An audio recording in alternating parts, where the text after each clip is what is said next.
lagi rame. Nggak lama hilang loh. Siapanya nih? Siapanya nih? Yang satu lagi gak usah dibahas. Iya kan kita durasi juga ya.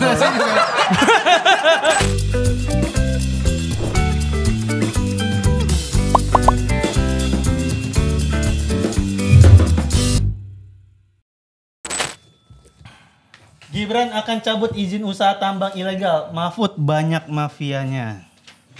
Nah ini udah premisnya aja. Sudah berkhianat. Kenapa kok? Akan cabut izin perusahaan tambang ilegal. Kalau ilegal, kok bisa punya izin? Gimana tuh? Kalau ilegal gak berizin. Iya. Maksud gue itu berarti apa ya? Berarti emang pendaftarannya gini kalau saya mau daftarin perusahaan saya tambang. Mau yang legal atau yang ilegal? Tapi tetap didata. Tawarin. Kenapa? Kan maksudnya kalau udah daftar ya sekalian aja yang legal ya gitu. Enggak gitu. Saya maunya tetap ilegal. Ya jangan daftar dong dari awal. Loh saya pengennya daftar kan saya taat aturan gitu. Ya udah kalau gitu berarti legal. Enggak gitu. Dan ada 2.700 orang yang kayak gitu. Banyak ya. Orang daftar kayak, aduh lagi-lagi ilegal lagi. Dari kesini apa kok besok-besok Pak? Nah takutnya nanti kalau ada orang yang beneran datang buat daftar legal dia malah bingung. Iya. Waduh, gimana ngurusnya ya? Biasanya ilegal mulu. Saya udah 3 tahun di sini ilegal terus. Ilegal terus. Bisa konsultasi. Kepala orang lain dong. Orang konsul yang datang. Bobby bela Gibran, giliran kita diserang kita diam-diam aja.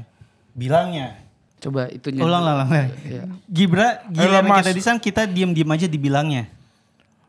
Saya yakin ini jurnalisnya yang salah ketik Mas. Masa Mas Bobby pernyataannya begini kan lebih bagus jogetannya sih. Oke gas. Urusin masalah yang di TikTok dulu aja sih Mas. Lagi rame. Nggak lama hilang loh. Siapanya nih? Isunya. Bisa gitu ya.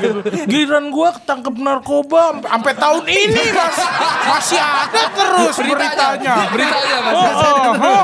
Bagian dia hilang. Sehari 2 hari rame, besok hilang. Kemana? Ya kan kalau terjadi kayak gitu jangan jadi pemimpin atau pemerintah ya. Jadi pesulap mungkin dia jago ya. Iya, ngilang-ngilangin gitu kan jago. Ya tunggu The Master buka season baru lah. Ini Timnas Amin soal botol plastik di debat. Disiapkan panitia Anies bawa tumbler. Nah ini buat gue emang rada aneh sih dipermasalahin soal Caimin ini lucu ya ngomongin lingkungan tapi bawa botol plastik. Kalau bawanya botol galon, baru iya. Aus tapi nggak gitu juga. Gitu dong. Iya, dan pasti kalau gue di situ gue bakal lebih marah lagi. Masa galon doang, dispensernya juga dong. Biar keluar dingin. Iya. Ngapain galon Minimal doang? yang pencet lah. Yang di atas doang. Aduh, lagi.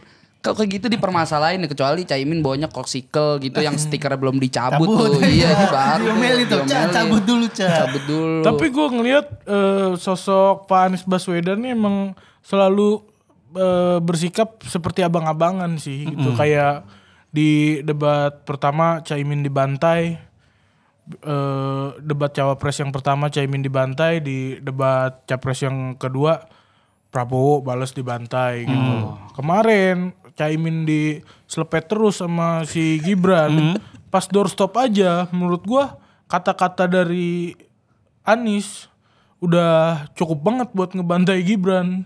Dia ngomong sesimpel, kalau substansinya kuat tidak perlu banyak akrobat. Wih, ada rimanya lagi. Iya gokil gue. Akrobat. Iya. Makanya kamu kalau sakit minum obat. Dan cepat-cepatlah taubat. Biar tidak sekarat. Terbaik. Hebat.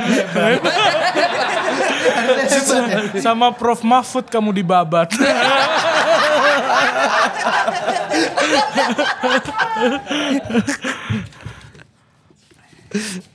Oh, ada lagi nih. Ini dia. Oh. Ini ada analisis drone emprit soal sentimen cawapres setelah debat cawapres yang kemarin. Ini kalau kita lihat Caimin sentimen negatifnya itu ada 6%, netralnya 14%, dan positifnya itu 80%. Wih. Tepuk tangan dulu untuk Caimin, tepuk tangan dulu. Ya, dari yang pertama tuh lumayan diserang terus, kemarin dia bisa counter attack lah, membalikkan keadaan. Terus yang kedua nih, dari Prof Mahfud ya. Ini yang ketiga kan biasanya yang lucu. Saya di akhir aja. Prof Mahfud negatifnya 12%, netralnya 9%, dan positifnya cuma beda 1% sama Caimin, yaitu 79%. Yang satu lagi gak usah dibahas. Iya kan kita durasi juga ya. Enggak, tapi kalau bisa diambil kesimpulan dari apa yang terjadi sejauh ini. Menurut gue sangat wajar kenapa tren positif itu banyak ada di Caimin. Karena Caimin itu dia terkena yang namanya underdog effect. Underdog effect adalah ketika, karena di debat pertama dia jelek banget. Orang semua nggak punya ekspektasi ke Caimin. Pokoknya Caimin tampil safe aja juga pasti akan dianggap bagus gitu. Betul. Itu tuh kondisinya kayak waktu PSI ketuanya Giring, itu diganti siapa aja akan terlihat bagus. Bahkan itu kok diganti sama boneka Elmo masih Keren ketua PSI yang sekarang keren gitu. Jadi hal-hal yang kayak gitu. Nah, si Gibran itu dia terkena yang namanya superhero effect. Superhero effect adalah karena di debat yang pertama surprisingly dia sangat bagus. Jadi di debat yang kedua orang punya ekspektasi tinggi sama dia. Ketika orang ekspektasinya tinggi dibayar dengan begini-begini. Kayak Raja Kera dari Gunung Buako. Yang pergi dari Solo menuju barat. Untuk mencari suara. Tidak terbayarkan dengan lunas. Tidak terbayarkan dengan lunas. Dan sebetulnya itu sudah dialami oleh Prof Mahfud di debat cawapres yang pertama. Karena Prof Mahfud di debat cawapres yang pertama, dialah yang terkena superhero effect-nya. Sebenarnya yang kena underdog effect-nya adalah Gibran. Tapi ketika Profesor Mahfud terkena superhero effect, Profesor Mahfud tetap menjalaninya dengan bagus dan tidak terlalu mengkhianati apa yang diekspektasikan oleh masyarakat gitu. Jadi Prof Mahfud sudah berjalan dengan bagus. Caimin ada peningkatan. Kalau Gibran itu dia zodiaknya Libra. Coba nih buat gua Gibran 60% harusnya 100% negatifnya. Kalau 150 jadi lingkarannya 2 kali gitu. Oh, jadi kayak gua kalau nimbang. Jarumnya muter. Lah ini kan backgroundnya merah, bukan background Bang, itu keluar tuh negatifnya dia tuh. Iya, negatifnya Gibran.